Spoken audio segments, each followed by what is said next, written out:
விட்டா நம்ம குறை தீரும். அம்மனுக்கு விரதம் ஆதி முதல் இன்று வரை வழக்கம். அம்மனுக்கு விரதம் ஆதி முதல் இன்று வரை வழக்கம். சமயபுரத்தில் நம்மை வாழ வைக்க மாறியும் விரதம் கொண்டாளே மாறி அம்மன் அலங்காரம் தினம் தினம் காண வரம் வேணும். அம்மன் அலங்காரம் கண்டு விட்டா நம்ம குறை தீரும்.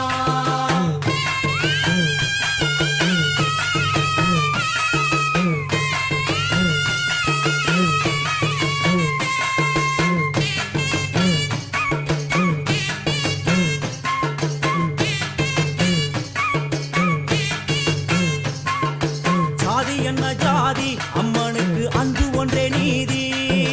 ஜாதி என்ன ஜாதி அம்மனுக்கு அன்பு ஒன்றே நீதி. பெரிய பாளையத்தில் வந்து பாருங்கம்மா இந்த செய்தியை சொல்லிடும் பூசைகளே அம்மா அம்மா நலன்